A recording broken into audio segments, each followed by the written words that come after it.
Olá, sou Cláudia Reinoso, sou terapeuta ocupacional, professora do Departamento de Terapia Ocupacional da Faculdade de Medicina da Universidade Federal do Rio de Janeiro.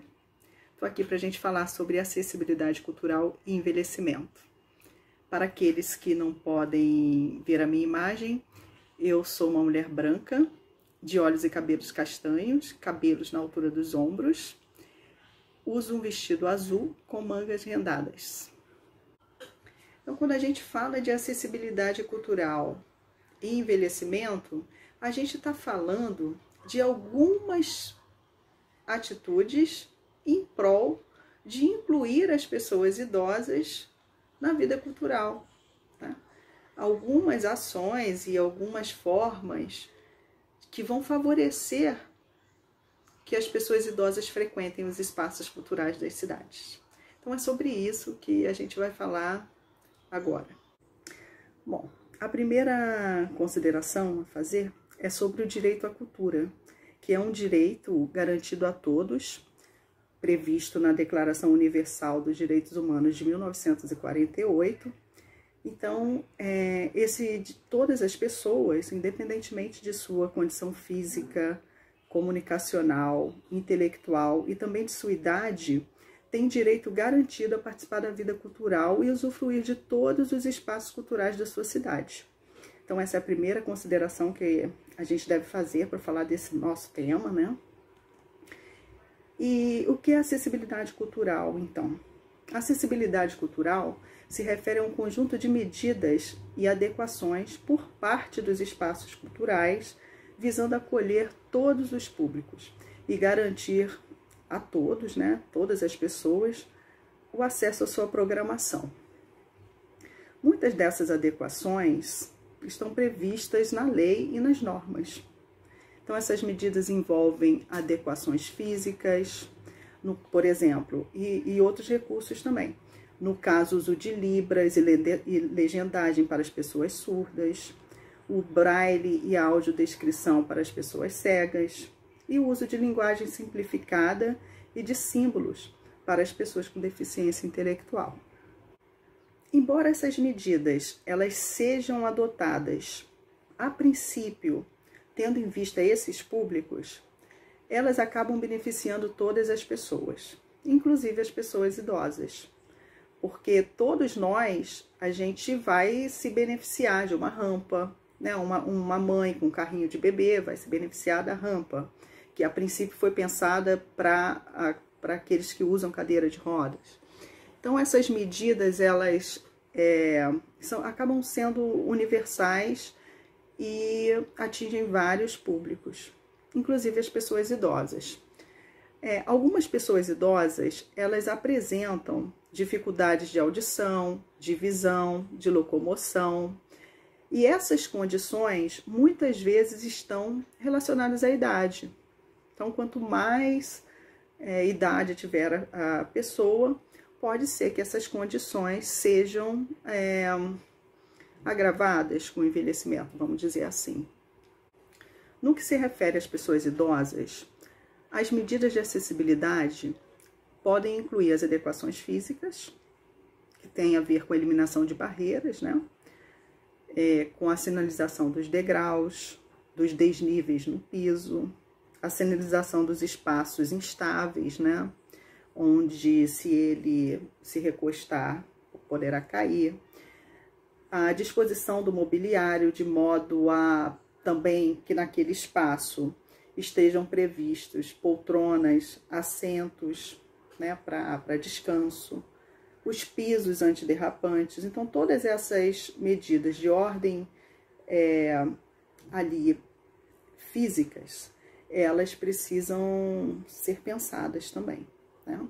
Além dessas medidas, existem também as medidas de acessibilidade no nível comunicacional, que prevê o aumento das fontes nas letras dos folhetos informativos, o uso de cores com contraste melhor, né? A melhor fonte para aquele público, o espaçamento entre as linhas. Então, tudo isso precisa ser pensado e é também uma medida de acessibilidade E aí, nesse caso, não de acessibilidade física, mas de acessibilidade comunicacional.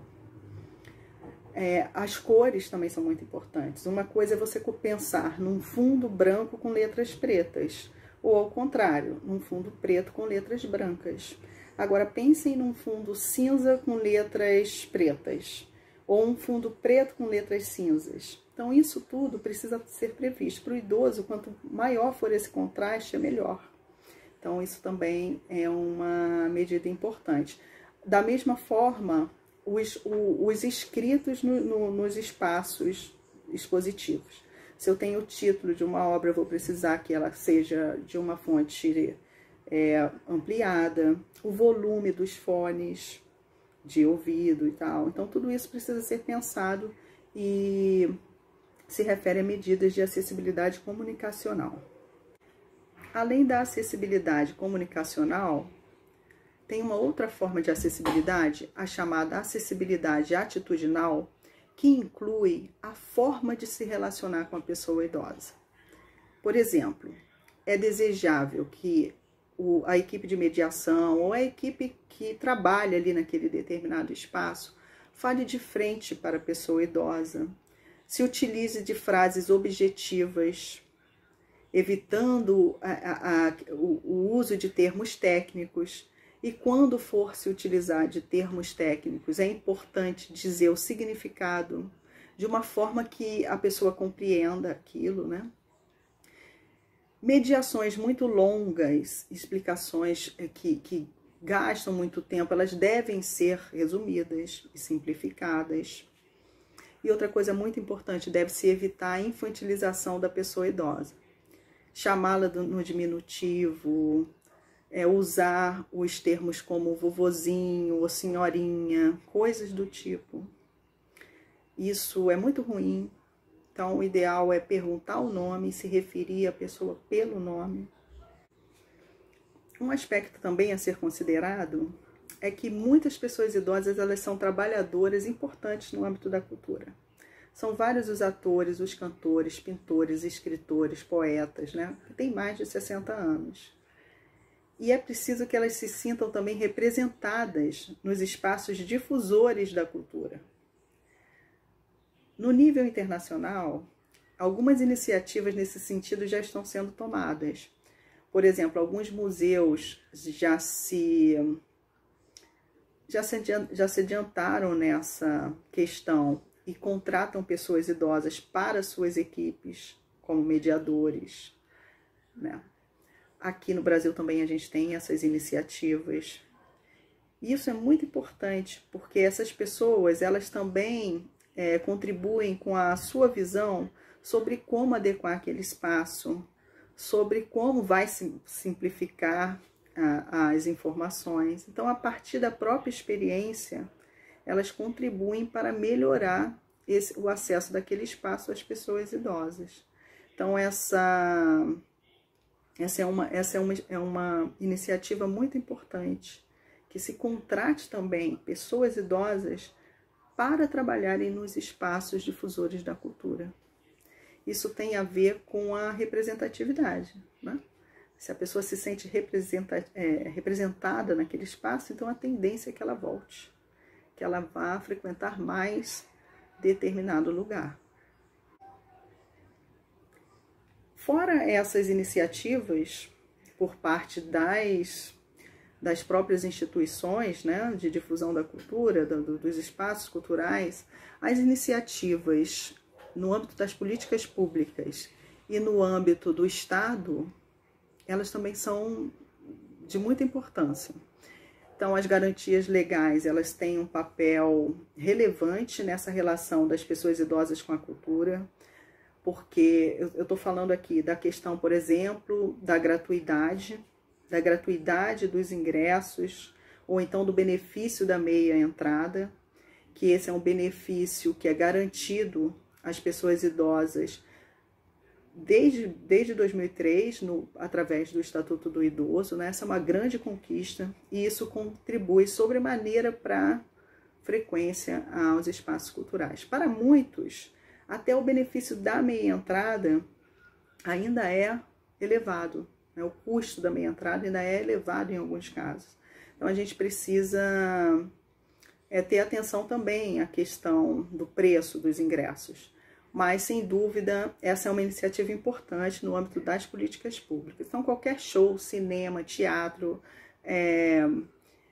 espetáculo de diversa natureza, existe o benefício da meia entrada para os idosos, quando não a gratuidade. Uma questão importante também é a gratuidade do transporte, porque, em geral, os espaços culturais, eles ficam localizados nas regiões centrais ou mais nobres, mais valorizadas da cidade. E muitas vezes longe do local de moradia da maioria das pessoas idosas. Então, ter o benefício do transporte, ela também é uma garantia importante, né? Também tem a ver com essa frequência. Então, a gente começa a ampliar o tema para além da questão dos espaços, já para pensar nas políticas públicas. Por isso que é importante também todo o acompanhamento disso pelos mecanismos de controle, né? Pelo Conselho de Direitos das Pessoas Idosas. Então, isso está, de certa forma, articulado. Apesar dessas garantias legais, o que a gente observa ainda é uma pouca frequência das pessoas idosas aos espaços culturais. A gente ainda vê e a literatura também mostra, né, os estudos também mostram, que as pessoas idosas, elas frequentam menos os espaços culturais do que as pessoas em outras faixas etárias. Apesar de repente, a princípio, a gente pensar tem mais tempo livre, pela questão da aposentadoria, né? Mas não é bem assim. Então, outras iniciativas também por parte dos governos, elas acabam por reforçarem a questão do benefício, né? Algumas cidades têm o selo de cidade amiga da pessoa idosa, que por reunirem uma série de pré-requisitos que falam em prol da população idosa. Então, existem esses selos e vários são os selos. De certa forma, essa atenção das cidades para as questões do envelhecimento, elas são muito importantes também, porque elas vão valorizar a pauta, a pessoa idosa, e aí, portanto, as ações intersetoriais, que envolvem a saúde, a cultura, o transporte, a habitação, né? Alguns aspectos relacionados à cidade também acabam tendo a ver com o nosso tema, porque as cidades precisam ser acessíveis como um todo, né? Para que você pense em acessibilidade cultural, você também tem que precisa pensar no direito à cidade, na questão da pessoa idosa poder circular pela cidade, a questão da mobilidade, da qualidade do transporte. Então, essa questão não está desarticulada da questão da acessibilidade cultural também. Porque sem o transporte não se chega nos espaços. É preciso cuidar da acessibilidade do entorno também. Então, além não adianta ter o espaço cultural ser acessível se do ponto de ônibus ou da estação do metrô mais perto até o espaço em si, você tem obstáculos, né? Você tem, eu estou falando não só das barreiras físicas, mas, por exemplo, você tem má iluminação, você tem riscos, né? Ausência de policiamento, por exemplo. Então, isso tudo acaba também interferindo. Acaba interferindo na predisposição da pessoa idosa ir até o espaço, ou querer ir, ou desejar ir, planejar ir. Isso tudo influi. Então, é uma luta por condições mais acessíveis. É uma luta mais ampla do que só as medidas de acessibilidade em si, né? Algumas pessoas idosas, elas se sentem desencorajadas a sair após determinado horário, ou chegar em casa após determinado horário. Então, isso tudo faz parte também da nossa análise. Também alguns desafios são enfrentados no âmbito das famílias. Por exemplo, algumas famílias, elas têm uma visão que a pessoa idosa, ela está ali para apoio. Então, é aquela pessoa que sempre fica em casa esperando chegar uma encomenda, ou então que cuida dos netos, que leva o carro e pega na oficina, por exemplo. Então, de certa maneira, a pessoa idosa, ela perde o protagonismo da sua vida para viver em função dos familiares. Isso acontece muito e é uma coisa que a gente precisa ter mais atenção. Porque a pessoa deixa de fazer coisas que ela gostaria para ficar em função da família.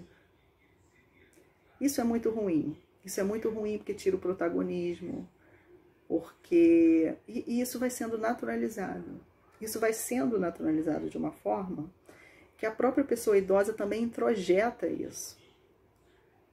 E aí se afasta daqueles objetivos de ser quem ela realmente gostaria de ser.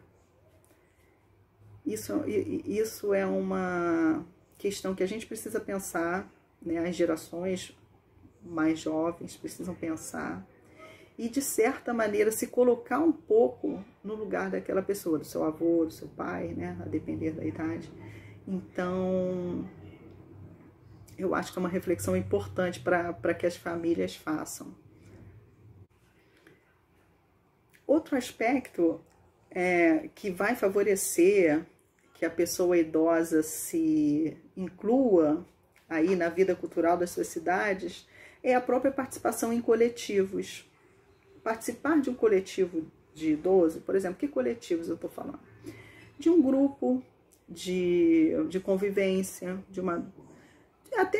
por exemplo, das academias da saúde.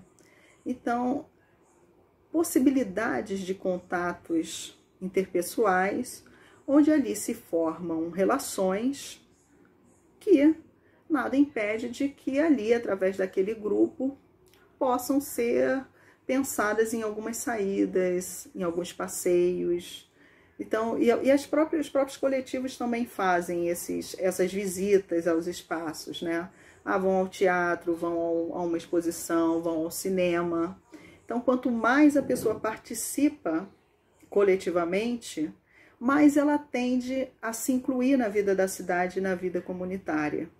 E isso para a pessoa idosa é muito importante e fundamental.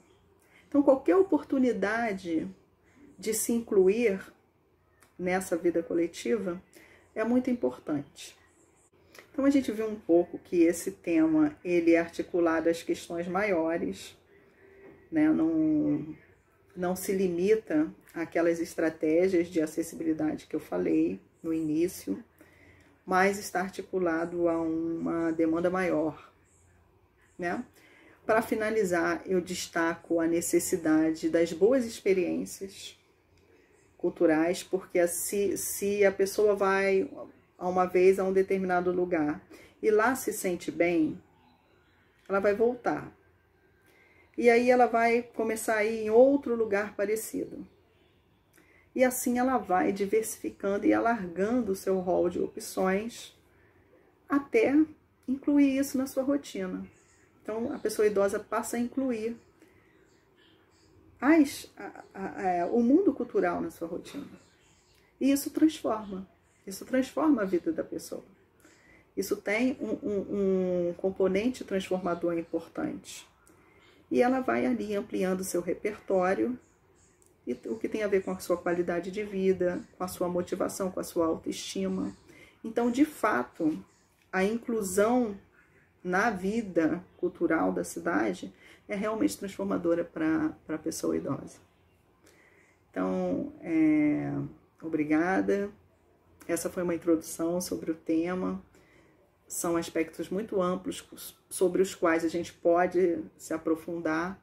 Então, eu deixo aqui o meu contato, que meu e-mail, né, claudiareinoso73@gmail.com. E obrigada.